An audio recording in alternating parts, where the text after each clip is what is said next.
প্রশ্নে নিজেদেরকে বাঁচানোর জন্য, জাস্ট যাতে আজকে কোনো রুগী এসে আমাকে পিটিয়ে নেবে এই ভয় থেকে, একদমই নয়। রুগী ডাক্তার একই পক্ষে, রুগীরা যেন হাসপাতালে এসে সঠিক পরিষেবাটা পান। কারো যদি আজকে মাথায় হেড ইঞ্জুরি হয়, অ্যাক্সিডেন্ট হয়, তাহলে তাকে তার সিটি স্ক্যান করানোর জন্য কেন কলকাতা কলেজে ছুটতে হবে?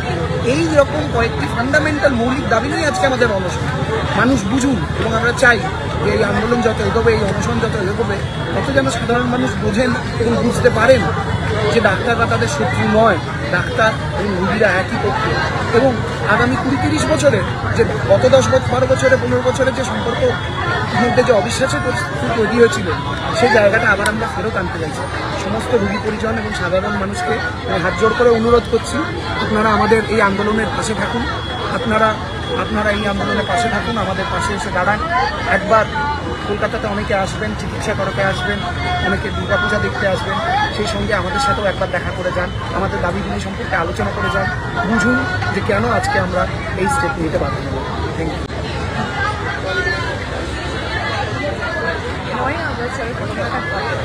আমি শুনতে পাই কথাটা। প্রথম কথা হলো যে ভাবলাম যে আচ্ছা, কর্মক্ষেত্রে যদি একটা মেয়ে ভাবতে পারে, কর্মক্ষেত্রে একটা মেয়ে এমনভাবে তার প্রাণ হারায়, সেটা প্রথম কথা কী বা কেন, অনেক কিছু দিয়েছে আমার মনে। ব্যাপারটার গভীর কারণ তখন আপনি ব্যাপারটা জানতে সত্যিই পারেন, আজ করতে পারি। খালি এটাই মনে হচ্ছে বারবার যে এমনকি সত্যি সম্ভব, এমনকি সত্যি সম্ভব যে একটি মেয়ে তার কাজে গেল এবং সে আমারই মতো, সে জাস্ট অন কল, সে ওয়াজ নাথিং, নাথিং রং। সেটা শুনে তখন আমি যাই অন ডে 0, গ্রাউন্ড 0, যখন খবর পাই, I went on ground, I was there. আর মানে খুবই অদ্ভুত ব্যাপার, আমরা কয়েকজন দলবদ্ধ হয়ে, আমরা মেয়েরা স্পেসিফিক্যালি 2-4 ছেলে ছিল, একসঙ্গে যখন গিয়ে উপস্থিত হই, তখন দেখি আমরা আমাদের সামনে একটা গেট বন্ধ করে দেওয়া হয়। আমাদেরকে বাধা দিয়ে বলা হয় এবং জানানো হয় যে তোমরা কারা, তোমরা কেন এসে লাগবে না তোমাদের আমাদের সময় হয়নি। তারপরে আমার পেছনে অনেকে দাঁড়িয়েছে যারা, তারা এক্স আরজিকর, যারা সিনিয়র আরজিকর মেম্বার্স, তারা জানান যে আমাদের কাছে এক্স আরজিকর। তখন মনে হয় না আমাদের এখানকার ব্যাপার, সেটা আমাদের ভেতরকার ব্যাপার, আমাদের তোমাকে চাই না। পরবর্তীকালে ঘটনাচক্রে যখন আস্তে আস্তে আমরা আরও এই ব্যাপারটার ব্যাপারে জানতে পারি, আমি ব্যাপারে যখন আরও জানতে আসতে পারি, তখন জানলাম এরা হলো সন্দীপ ঘোষ বাহিনী নামে পরিচিত। সন্দীপ ঘোষ কে, সন্দীপ ঘোষ বাহিনী কে, সন্দীপ ঘোষের রাগ, সেগুলো জানতে অনেক সময় নিশ্চয় লেগেছিল আমার। কিন্তু ইট ওয়াজ মোর স্যাড, যারা জানতো বা জানতেন পরোক্ষ বা প্রত্যক্ষভাবে এই ব্যাপারটার ব্যাপারে আজ করে বা গ্রাউন্ড জিরোতে থেকেও তারা কিন্তু থামানোর চেষ্টা নিশ্চয়ই করতে পেরেছে না, কিন্তু বিফল হয়েছে। সেই দিন থেকে আজকের দিন অবধি আমরা West Bengal junior doctors front form হয়েছি, প্রত্যেকটা হাতে হাত মিলে জুনিয়র ডক্টর্স, পুরো প্যান বেঙ্গল মিলেছি আমরা। সেটা আমাদের নর্থ মোস্ট মানে রিজন হোক, south most reason, east most, West most.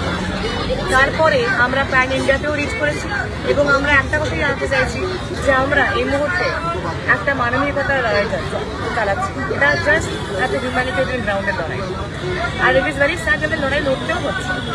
আর সেই হিসেবে 58-59 ডেজ এখন আর গুনতেও ইচ্ছে করে না, নাম্বার অফ ডেজ এতগুলো দিন দিন খালি কেটে যাচ্ছে। আর আমরা এখন থেকে জানি না যে আমরা মানে সত্যি কিছু পাবো, কিন্তু হ্যাঁ আমাদের আশাবাদী হতে হবে। সেই আশাবাদী হয়েও আজকেও আমরা গতকাল 24 ঘন্টা টাইমার দিয়ে টক করে আজকে বসেছি আমরা অনশনের জন্য, আমরণ অনশনের জন্য আমরা এখানে ডাক দিয়েছি। এই আমরণ অনশনের জন্য আমরা সবাই এখানে একটাই খালি মানে দাবিতে বসেছি, সেটা হলো অভয়ার ন্যায় বিচার। এই অভয়া কে?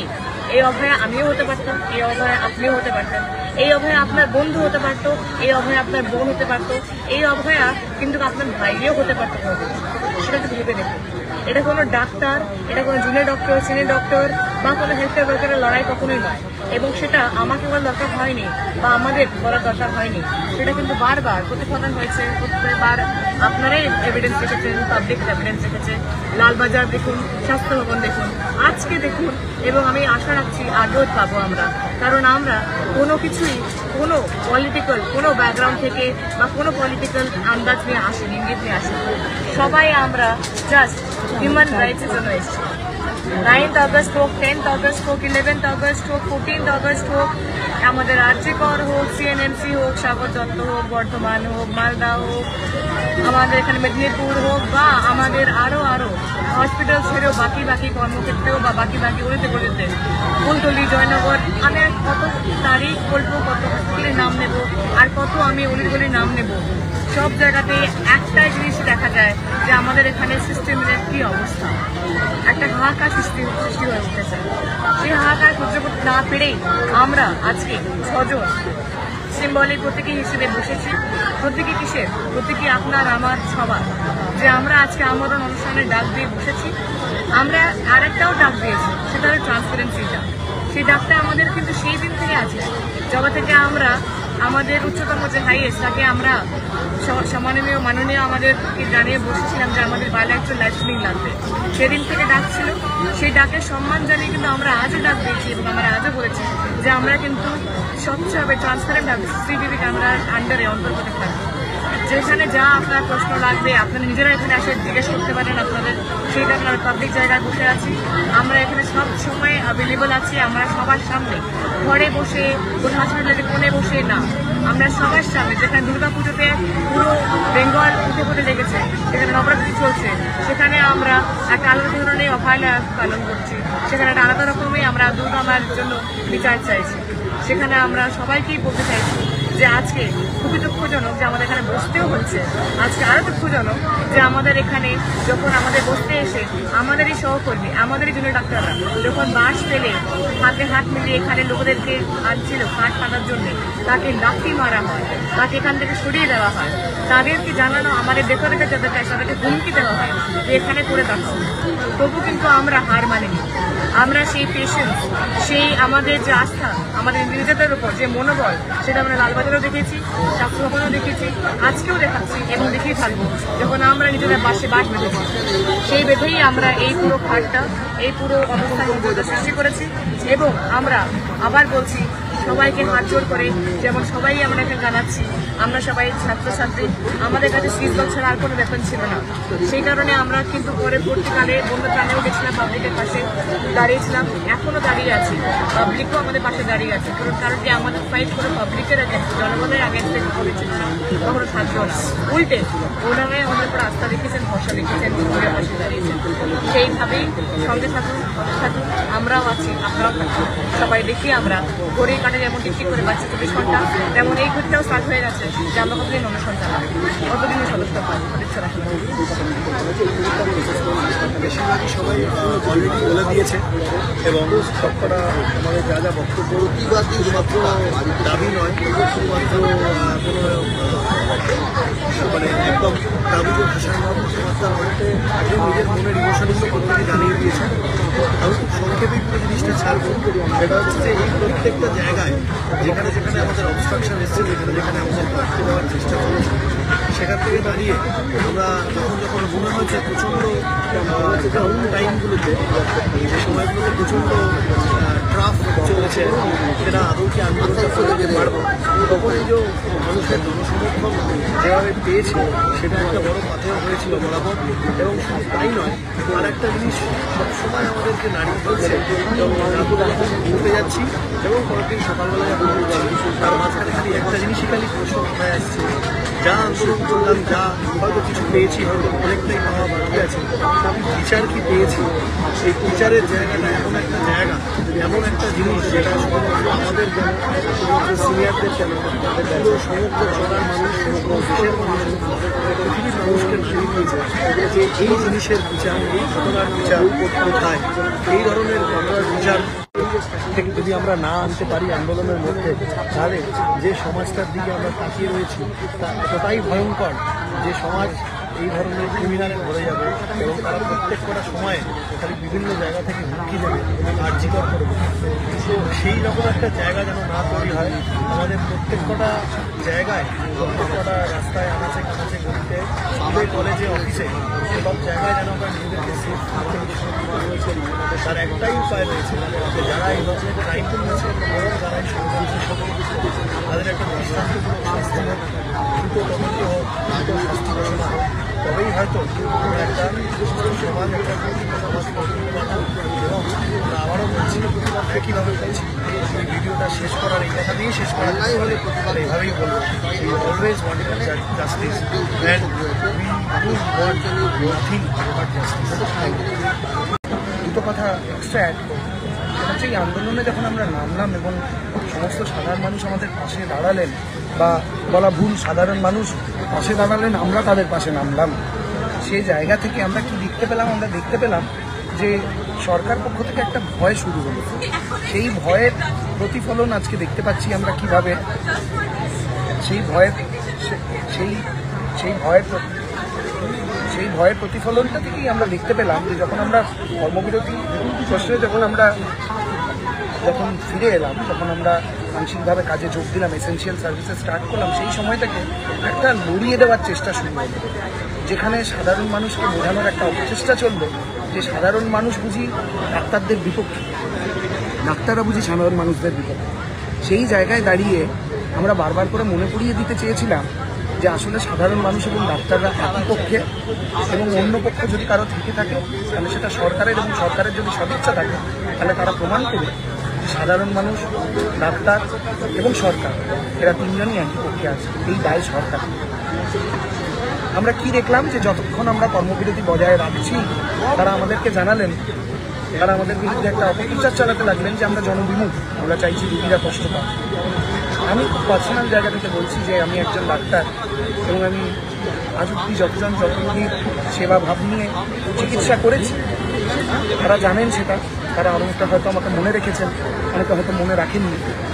কিন্তু এই জায়গায় গিয়ে আমার এবং আমার রোগীর সম্পর্কের মাঝে যে অন্য কেউ বা সরকার পক্ষ বা কোনো রাজনৈতিক নেতা এসে জানাবেন যে আমার এই রোগীর প্রতি সেবাভাব কতটা, কমিটমেন্ট কতখানি, এটাতে আমার তীব্র আপত্তি আছে। এই যে আজকে বিভিন্ন রাজনৈতিক নেতা বারবার ডাক্তারদের বিরুদ্ধে একটি কথা প্রচার করার চেষ্টা করছেন, আমাদেরকে যে গণশত্রু বানানোর চেষ্টা করছেন, কেন? কারণ আমরা প্রশ্ন তুলছি রাজ্যের সার্বিক যে স্বাস্থ্য পরিকাঠামো সেটা নিয়ে প্রশ্ন তুলছি। আমরা সেই মৌলিক প্রশ্নগুলো করছি যে একটা রোগী যখন হাসপাতালে আসেন, তাতে যদি তার পরিষেবা তিনি না পান, তার যদি ঠিকঠাক করে চিকিৎসা না হয়, তার জন্য আসলে দায়ী কারা? যদি একজন রোগী হাসপাতালে বেড না পায়, যদি জীবনদায়ী ওষুধ না পায়, যদি ঠিক সময় তাকে আইসিইউতে শিফট করা না হয়, তাহলে তার জন্য দায়ী কে? এই রাজ্যের স্বাস্থ্য পরিকাঠামো। যে স্বাস্থ্য পরিকাঠামোর মধ্যে ডালভরা নামে যে সুপার স্পেশালিটি হাসপাতাল খুলে রাখা হয়েছে, যেখানে আদতে হওয়ার কথা হার্টের চিকিৎসা, লিভারের চিকিৎসা বা কিডনির চিকিৎসা এবং operation, brain surgery, heart surgery, সেগুলো কতটা হয় এই সুপার স্পেশালিটি হসপিটালে? কেন গ্রামের মানুষকে বারবার করে ধাক্কা খেতে খেতে কলকাতার 4-5টি কলেজের মধ্যে গিয়ে জড়ো হতে হয়? এই মৌলিক প্রশ্নগুলো যেখান থেকে আমরা করা শুরু করলাম, তখন থেকে আমরা কি দেখছি, সরকার বুঝলেন যে সাধারণ মানুষ তো এবার জেগে যাবে, তারা প্রশ্নগুলো ঠিক জায়গায় করা শুরু করবে। সেই ভয় থেকে তারা চেষ্টা করলেন ডাক্তারদেরকে গণশক্তি বানানো। এই জায়গাটা আমি চাই আমাদের এই আন্দোলন, আমরা আজকে যখন কর্মবিরতি প্রত্যাহার করে আমরা যখন আজকে অনশনে নেমেছি, আমরা কি নিজের দাবিতে নেমেছি? আমরা কি কোনো রাজনৈতিক দাবিতে নেমেছি? আমরা নেমেছি পুরোপুরিভাবে দুটো দাবি নিয়ে, যাতে কোনো অভয়া না হয় এবং যেন অভয়া ন্যায় বিচার পায়। এই অভয়া না হওয়ার দুটি খুব গুরুত্বপূর্ণ পার্ট, স্বাস্থ্যক্ষেত্র সহ সমস্ত ক্ষেত্রে যেন ভয়ের রাজনীতি বন্ধ হয়, এবং আমাদের যে 10 দফা দাবি, সেই দাবিগুলি তার সাথে সম্পূর্ণভাবে মিল রেখেই। এবং আমরা কি চাই, যাতে মানুষ এবং ডাক্তারদের মধ্যে একটা স্বাভাবিক বিশ্বাসের সম্পর্ক, যেটা হয়তো আজ 10-12 বছর 15 বছরে হারিয়ে যেতে বসেছে, সেই জায়গাটা যেন আবার ফেরত আসে। সেই জায়গায় গিয়ে আমরা কর্মবিরতি প্রত্যাহার করে আজকে অনশনেও পর্যন্ত বসতে রাজি হয়েছি। কার প্রশ্ন? নিজের।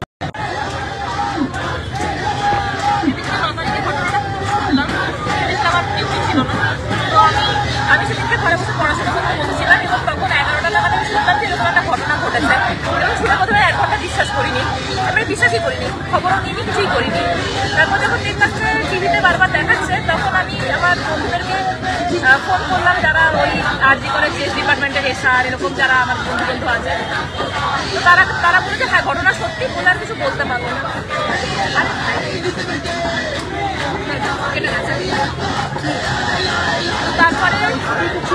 তারপরে আমরা সেদিনকে আরজি করে যাই, এবং আরজি করে গিয়ে ওখানে কিছু অদ্ভুত জিনিসপত্র দেখি, যে ওখানে সন্দীপ ঘোষের বাহিনী ঘুরে বেড়াচ্ছে, বিরূপাক্ষ, অভিজ্ঞকেও দেখেছি আমি।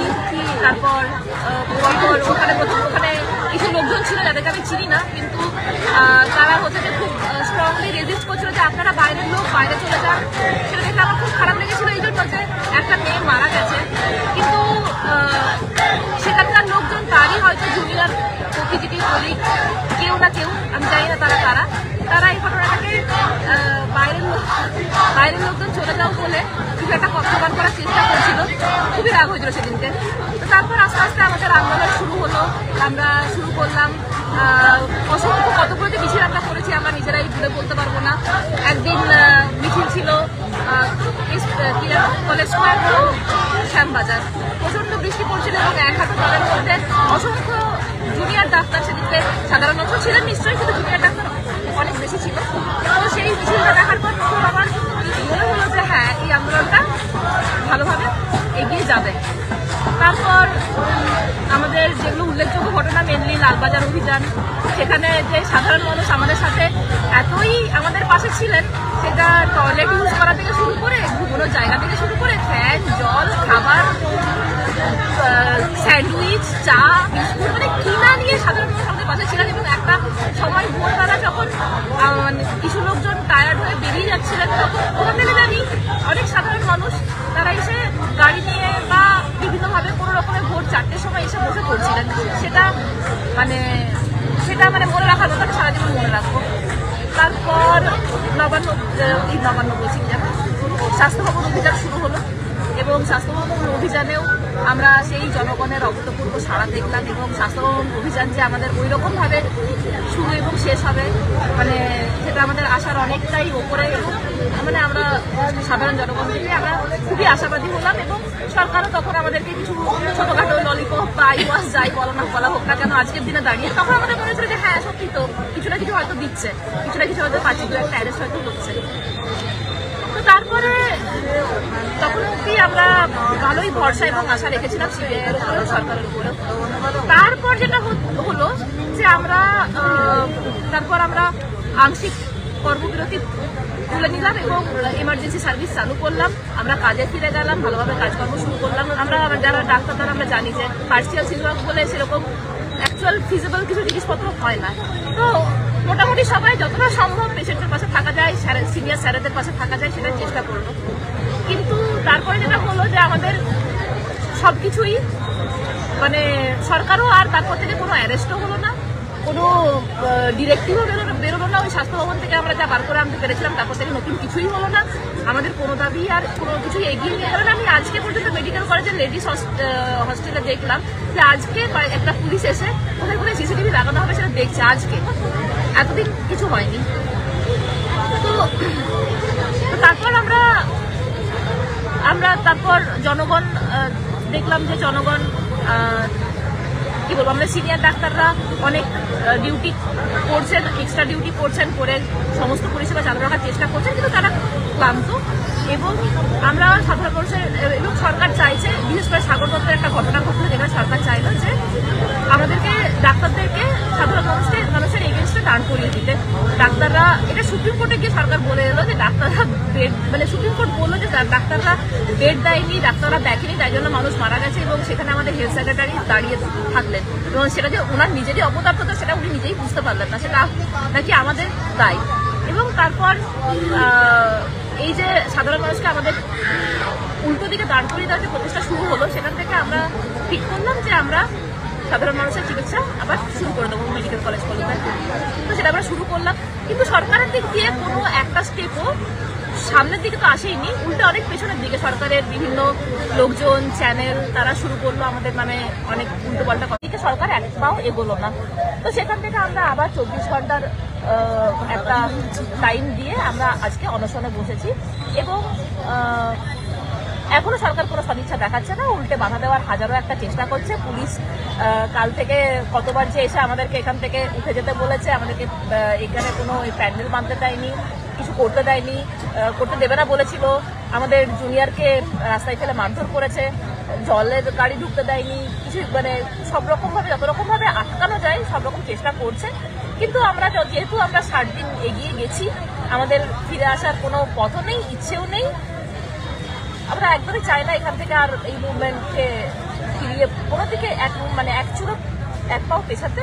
তো তাই জন্য আমরা আজকে এখানে বসে আছি। আমরা সুপ্রিম কোর্ট, রাজ্য সরকার সবার উপরেই প্রচন্ড হতাশ। এবার দেখা যাক ওনারা একটু পদক্ষেপ নেন।